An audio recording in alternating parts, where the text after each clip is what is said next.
A Bad Mom's Christmas is one of those films that I kind of have to be in the right mood to enjoy, because it's got a decent cast, an average narrative, and a pretty alright execution, but it's nothing special. So if I'm in a bad mood and watching it, I probably wouldn't like it. So my first piece of advice is make sure you're in the mood for this kind of film. Otherwise, it may not come across as brilliant. But actually, I rather enjoyed it. It's the festive sequel to Bad Moms. And I like the fact that it's festive themed, because that gives it a little bit extra something. So even if the narrative's a little bit dull, I do think it carries the festive theme across well. It does put me in a Christmassy vibe. And this was released in 2017, directed by John Lucas and Scott Moore, starring among others Mila Kunis and Kristen Bell and Kathryn Hahn and Susan Sarandon. And as you can imagine, it takes these bad moms from the first film, but now their mothers are there. And I'll be honest, this is very, very much, in fact, very similar to Daddy's Home 2, which takes the narrative and the characters from Daddy's Home and brings their fathers home for Christmas. And it's very, very similar to that, but just not quite as funny.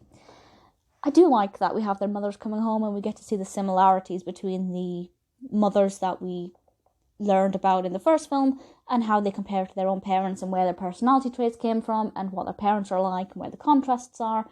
It's a fun enough narrative and I like the concept of it. As I said, the execution is pretty decent. I have no actual issues with this film at all. There's nothing about it that I thought was particularly bad.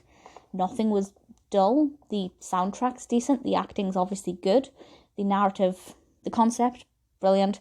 The execution, yeah, decent enough. Nothing wrong with it. It's just one of those films where it's, you could kind of dip in and out of it and you wouldn't miss anything. So it's a really good popcorn film, great for kind of background noise and festive atmosphere to get you in the mood for Christmas where you don't really need to pay attention. Certainly it is very good for that. So it's a film I'm happy to recommend. It's just not a film that I would say will ever be the top of my favourites list. I liked the first film. The festive one, I think I might have enjoyed it a bit more. I'm not sure. It's hard to kind of... If you took away the festive element and it was just about their mothers coming to stay for some other reason, then it wouldn't be as good. I think that festive element gives it an additional layer that makes it a bit more enjoyable. So, all round, it's a pretty good film. Not the best film I've ever seen, but one that I'd say is a good watch around Christmas time.